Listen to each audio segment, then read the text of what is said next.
नमस्कार, विशेषमध्ये आपल्या सगळ्यांचं स्वागत। मी प्रसाद काथे।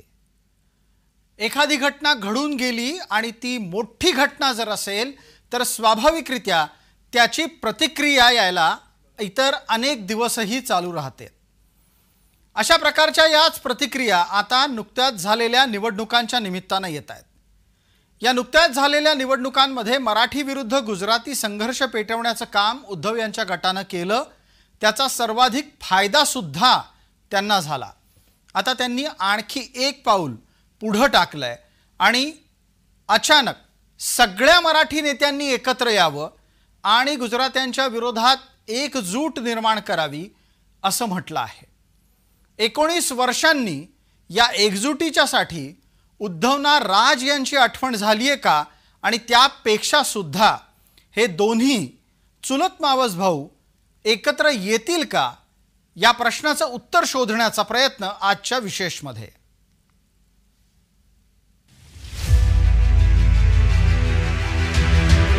जमलेल्या माझ्या सर्व हिंदू बांधवांनी, भगिनींनो आणि मातांनो,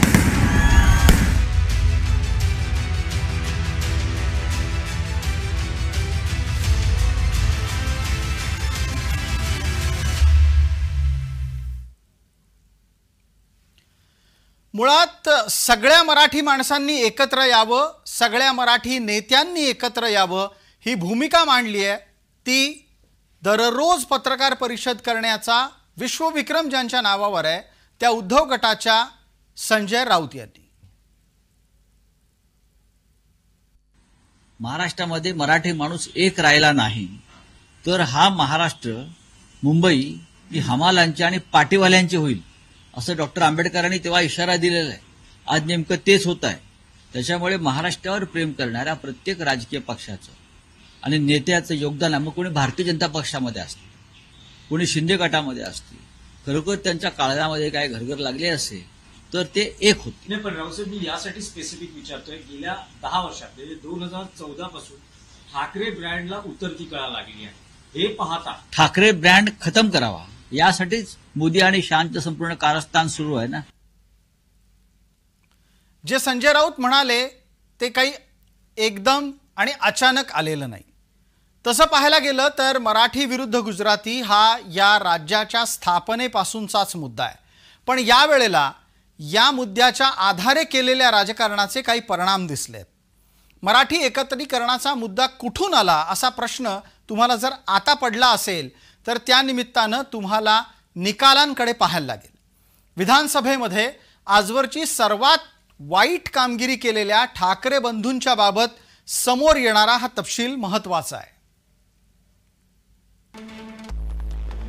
राज यांच्या उमेदवारांमुळे उद्धव फायद्यात ठरलेत। मनसेच्या उमेदवारांमुळे शिंदेंचं नुकसान झालंय। मुंबईत मनसेमुळे शिंदेंचे 4 उमेदवार हरले आहेत। मनसेमुळे जिथे शिंदेंचे उमेदवार हरले तिथे उद्धव यांचे उमेदवार जिंकले आहेत। राज्यभरात मनसेमुळे शिंदेंना 10 जागांचं नुकसान झालंय।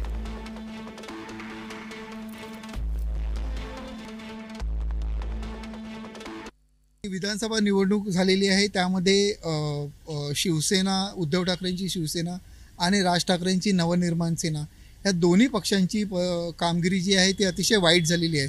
म्हणजे उद्धव ठाकरेंच्या पक्षाला फक्त 20 जागा मिळालेल्या आहेत आणि राज ठाकरेंचा तर पक्ष म्हणजे जवळजवळ नेस्तनाबूत झालेला आहे। त्यांच्या पक्षाचा एकही आमदार निवडून आलेला नाही। त्यामुळे कुठे ना कुठेतरी एक असा विचार आता मांडला जातोय की या दोन्ही भावंडांनी एकत्र आलं पाहिजे, जेणेकरून शिवसेनेला वाचवण्यासाठी, मराठी माणसाला वाचवण्यासाठी हे दोन्ही भाऊ एकत्र आले तर बरंच काही पॉझिटिव्ह होऊ शकतं। आणि तशा प्रकारचा विचार जो आहे तो शिवसेना उभाटाचे नेते संजय राऊत यांनी मांडला। राज ठाकरे यांच्यामुळे आणि त्यात सुद्धा निवडणुकीतल्या राजकारणात यशस्वी झालेल्या उद्धव ठाकरे यांनी मात्र एका बाजूला स्वतःच्या अपमानाचा मुद्दा सुद्धा मैदानात आणलाय। महाराष्ट्राने आपला अपमान केलाय ही भावना सांगत असताना उद्धव ठाकरेंच्या या दाव्याला आव्हान दिले ते भाजपाच्या नेत्यांनी।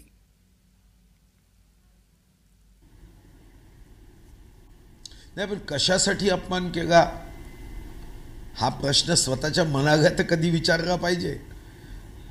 24 ऑक्टोंबर 2019 एकदा रिव्हर्समध्ये जा. 24 ऑक्टोंबर 2019ला जनतेने युतीला मदत केली, 161 विधानसभा निवडून दिल्या, पण तुमच्या मनामध्ये वाईट आलं, तुम्हाला मुख्यमंत्री पदाचा मोह झाला आणि तिथून खरं तर महाराष्ट्राच्या राजकारणाला अशा पद्धतीने अपमानित करण्याचं काम हे उद्धवजींकडून झालं. आता बीज बोगे बहू के तो बेर कहाँ से आए. तुम्ही अपमानाचं बीज महाराष्ट्राच्या जनतेचा अवमान केला तर व्याजासकट हाच अपमान तुमच्या वाट्याला येणार आहे. क्योंकि बीज बोगे अपमान के तो सन्मान कहाँ से आए. दरम्यान या मुद्द्यांवर आपल्याला चर्चा करत असताना हे सुद्धा लक्षात घ्यायला लागेल की जर समजा उद्धव आणि राज एकत्र आले तर फरक काय पडेल.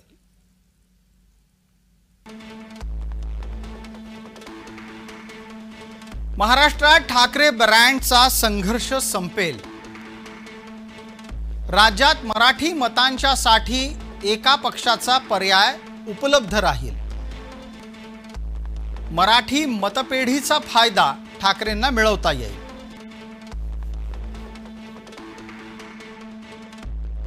या निवडणुकीत दोघांनाही बसलेला फटका, यामुळे ते दोघे एकत्र येतील का, तर मला असं वाटतं की हे कारण त्यांना एकत्र आणण्यासाठी थोडंसं पुरेसं नाही, किंवा ते कारणच होऊ शकत नाही. एकत्र येऊन टाळी वाजवावी अशा पद्धतीचा एक विचार दोन्हीकडच्या सैनिकांनी वारंवार व्यक्त केला होता. तो बऱ्यापैकी प्रॅक्टिकल जरी असला तरी त्याला भाबडेपणाचं स्वरूप जास्ती आलं होतं आणि त्याच्यामुळे दोन्ही पक्षांच्या नेत्यांनी, उद्धव ठाकरे असतील किंवा राज ठाकरे असतील, यांनी त्याकडे फार सिरियसली बघितलं नाही. याचं कारण असं होतं की त्यांना दोघांनाही आत्मविश्वास होता की त्यांच्या स्वतःच्या ताकदीवर ते जास्तीत जास्त जागा निवडून आणू शकतील आणि पक्ष जो आहे तो त्यांचा मजबूत करू शकतील. प्रत्यक्षात राज उद्धव जोडी बनावी याच्या मागची खरी गरज आहे ती मुंबई महानगरपालिकेच्या निवडणुकीच्या साठीची. महानगरपालिकेमध्ये उद्धव यांना भीती वाटतेय की सत्ता त्यांच्या हातून जाईल. तसं होऊ द्यायचं नसेल तर त्यांना राज यांची मदत घ्यावी लागू शकते. पण राज आणि उद्धव या दोघांची खरी भीती वेगळीच आहे. विधानसभा निकालानंतर उद्धव असो की राज, दोन्ही ठाकरे मनोमन हादरलेत. मनसे अध्यक्ष राज ठाकरे यांची अवस्था तेलही गेले तूपही गेले, हाती आले धुपाटणे अशी झाली आहे. राज यांनी निकालानंतर केलेलं ट्विट बोलकं आहे. राज म्हणतात, अविश्वसनीय, तुर्तास एवढंच. विधानसभेत राज यांच्या 2024 मध्ये जागा शून्य झाल्यात. पक्ष स्थापनेनंतर मनसेची ही सर्वात खराब कामगिरी आहे. राज यांचा मुलगा अमित राहत्या घराच्या मतदारसंघात निवडणूक हरलाय. राज यांचे चुलत बंधू उद्धव यांना बसलेला धक्का त्यांच्या शब्दात जाणवतोय. उद्धव निकालाच्या दिवसभर माध्यमांपासून दूर घरातच राहिले. शनिवारी सायंकाळी त्यांच्या वक्तव्यातून निराशा व्यक्त झालीच. कोरोनाच्या काळामध्ये कुटुंब प्रमुखाप्रमाणे माझं ऐकणारा महाराष्ट्र हा माझ्याशी असा वागेल याच्यावरती माझा विश्वास नाही. कारण मी जे सांगत आलो त्याच तळमळीने याही वेळेला मी महाराष्ट्राला मनापासून तळमळीने सांगितलं होतं आणि असा हा माझा महाराष्ट्र हा असा वागेल याच्यावरती माझा विश्वास नाहीये. निकालात मुंबईतल्या 36 जागांपैकी भाजपाला 15, शिवसेनेला 6 तर राष्ट्रवादीला 1 जागा मिळाली. तर इकडे काँग्रेसला 3, पवारांच्या राष्ट्रवादीला 0 जागा मिळाल्यात आणि उद्धव गटाला 10 जागा मिळाल्यात तर इतर 1 जागा. विधानसभा निवडणुकीत राज आणि उद्धव यांची राज्यभरात धुळधाण झाली आहे. त्यातही मुंबईत 10 आमदार जिंकल्याने उद्धव गटाची धुगधुगी कायम आहे. तरीही येऊ घातलेल्या स्थानिक स्वराज्य संस्थांच्या निवडणुकीत बीएमसी हातून जाण्याचं संकट मातोश्रीवर घोंगावत आहे. दयनीय ठाकरेंना महायुतीतून बीएमसी लढताना मुंबईत काँग्रेस आणि पवारांच्या राष्ट्रवादीला स्वतःच्या हक्काच्या जागा सोडाव्या लागतील. अशावेळी दयनीय ठाकरेंना आव्हान देण्यासाठी महायुती जोरदार प्रयत्न करेल. प्रसंगी शिवसेना आणि भाजपा आमने सामने लढतील आणि उद्धव गटासमोर आव्हान वाढवतील. त्यामुळे भाजपा विरुद्ध शिवसेनेची लढाई बीएमसीतून ठाकरेंना पूर्णपणे दूर करेल अशी शक्यता आहे. भाजप शिवसेनेची जी नैसर्गिक युती होती ती शरद पवार साहेबांनी उद्धवजींनी 19ला तोडली. त्याचा एक वेगळा राग विशेषतः माननीय बाळासाहेबांच्या मतदारांच्या मनात होता. बीएमसीच्या शिवाय राज्यात डझनभर महानगरपालिका आणि त्याहून दुप्पट नगरपालिकांच्या निवडणुका होऊ घातल्यात. ओबीसी आरक्षणाचा प्रश्न न्यायालयामध्ये भिजत पडलाय. न्यायालयाचा निकाल येताच स्थानिक स्वराज्य संस्थेच्या निवडणुका होतील. दयनीय मवियाची अवस्था केविलवाणी होण्याची शक्यता जास्त आहे. अजित पवार आणि एकनाथ शिंदे यांना उद्धव आणि शरद पवार यांचं आव्हान मोडून काढायचंय. भाजपाला काँग्रेसचं वर्चस्व कमी करायचंय. अशा स्थितीत महायुतीचं आव्हान मवियासमोर अधिक कडवं आव्हान असेल हे नक्की. राज्याच्या तिजोरीच्या चाव्या ताब्यात घेतल्यानंतर देशातील सर्वात श्रीमंत महानगरपालिकेची तिजोरी पण स्वतःकडे आणण्यासाठी महायुती प्रयत्नशील आहे. तर ठाकरे त्या विरोधात निकराने लढतील अशी अपेक्षा आहे. ब्युरो रिपोर्ट, जय महाराष्ट्र न्यूज, मुंबई. बीएमसीची लढाई तोंडावर असताना मनसे विधानसभेमध्ये मात्र निष्प्रभ ठरली आहे. राज यांचा करिश्मा संपलाय का इथपासून आता त्यांच्या हाती पर्याय काय उरले आहेत इथपर्यंत अनेक प्रश्न उघडपणे चर्चिले जात आहेत.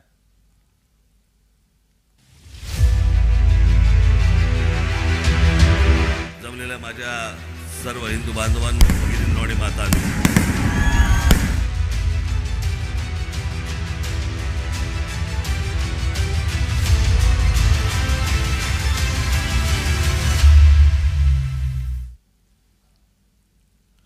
नुकत्याच झालेल्या महाराष्ट्र विधानसभा निवडणुकीत ज्या पद्धतीनं मतदान मनसेला झालं ते पाहता त्यांच्या चिन्हाची अडचण होण्याची शक्यता आहे.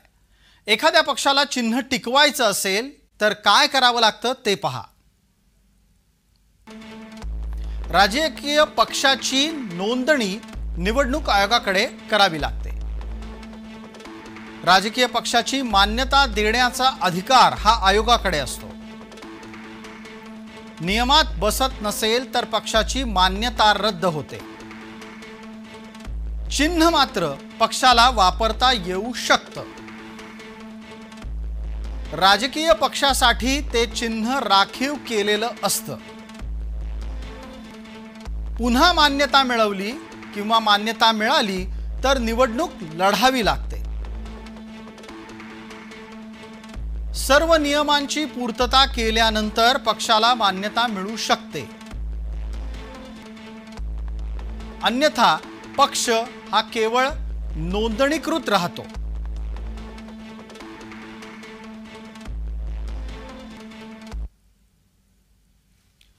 अशा स्थितीमध्ये सर्वात मोठं आव्हान राज ठाकरेंसमोर उभं राहिलंय ते निवडणुकात सतत येणाऱ्या अपयशाचं. आणि याच्याही पलीकडे जाऊन या अपयशाची कारणं सुद्धा शोधावी लागतील. जेव्हा केव्हा कुठल्याही राजकीय पक्षाला नाव व चिन्ह निवडणूक आयोगाकडनं मिळतं ते एका विशिष्ट अटी शर्तींवरती मिळालेलं असतं. त्यामुळे असं नाही की एकदा एखाद्याला ते नाव चिन्ह मिळालं की ते कायमस्वरूपी ते वापरू शकतात. ऍक्शन घेतली आणि त्याचा निर्णय घेईपर्यंत जर तात्पुरता कुठल्याही प्रकारचं गोठवण्यात येणार असेल ते चिन्ह तर ते देखील इलेक्शन कमिशनला करता येतं. किंवा हिअरिंग सगळे ऐकून झाल्यानंतर जर इलेक्शन कमिशनला असं वाटले की त्या पार्टीचं राजकीय नाव व चिन्ह हे अटीशर्तींचा भंग करत असल्याने रद्द करावं तर ते देखील अधिकार इलेक्शन कमिशन म्हणजेच निवडणूक आयोगाकडे निश्चितच राहतील. राज यांनी स्वतंत्रपणे राजकारण करण्याला आता जवळपास 2 दशकं होत आली आहेत. मात्र राजकीय दृष्ट्या ते गेल्या काही काळात सतत अपयशी ठरतायत. राज यांच्यावर बाळासाहेबांशी गद्दारी केल्याचा ठपका आहे. थेट बाळासाहेबांवरच टीका केल्यानं राज यांच्याबाबत अद्यापही शिवसैनिकांच्या मनात संशय आहे. उद्धव यांच्या तुलनेमध्ये मनसे संघटनात्मक कमकुवत आहे. राज यांचे भूमिका बदल मतदाराला गोंधळात टाकतात. आकर्षक व्यक्तिमत्व असूनही जनतेत विश्वास निर्माण करण्यात राज अपयशी ठरले. परिस्थिती अशी आलेली आहे की आता राज ठाकरेंचा जो पक्ष आहे त्याची मान्यता रद्द होते की काय इथपर्यंत परिस्थिती ओढवलेली आहे. म्हणजे तसेच जर झालं तर राज ठाकरेंना त्यांच्या पक्षाचं चिन्हही गमवावं लागणार आहे. तर ही जी दुरावस्था राज ठाकरे आणि त्यांच्या पक्षाची झालेली आहे त्यामागे अनेक कारणं आहेत. लोकांना असं वाटत होतं की हा एक नवीन नेता आहे, हा एक काहीतरी नवीन त्याच्या संकल्पना आहेत, नवीन विचार आहे आणि आपण त्याला पाठिंबा दिला पाहिजे. म्हणूनच राज ठाकरे यांना त्यावेळी 13 आमदार निवडून आणता आले होते. परंतु नंतर हा जो टेम्पो होता तो राज ठाकरे यांना कायम राखता आला नाही. राज आणि उद्धव जर एकत्र येणार असतील तर ती एक शक्यता आहे. पण ते एकत्र येण्याच्या शक्यतेच्या पेक्षा तसं न होणं जास्त संभवतं आणि त्याला कारणं ही पडद्याच्या समोरच्या पेक्षा पडद्याच्या मागची आहेत. तपशील अधिक जाणून घेऊया. राज आणि उद्धव यांच्यातली लढाई ही अहंकाराची लढाई आहे. दोन्ही भावांचा परस्पर विरोध गेली 2 दशकं टिकून आहे. आदित्य राजकारणात अमितला वरिष्ठ ठरलाय. दोन्ही चुलत मावस भावांच्या राजकीय भूमिका 2024 मध्ये पूर्णपणे भिन्न आहेत. उद्धव यांचं नेतृत्व स्वीकारण्यासाठी राज यांना सेक्युलर व्हावं लागेल.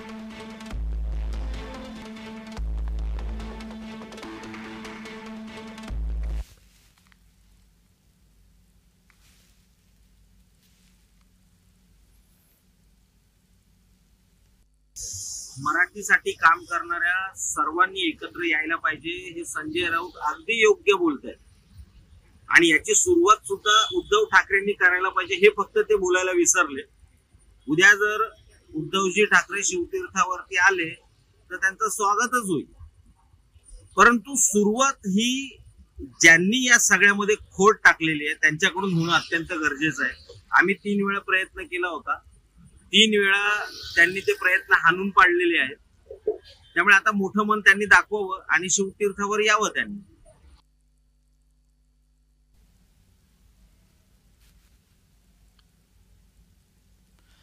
या निमित्तानं राज उद्धव यांच्या एकत्रीकरणाबरोबरच मराठी माणसाच्या एकत्रीकरणाच्या मुद्द्यांची चर्चा आपण केली. हे कितपत होईल न होईल त्याकडे आपलं बारीक लक्ष असेल. विशेषतः या भागात तुर्तास इतकंच. आपण पाहत रहा फक्त जय महाराष्ट्र.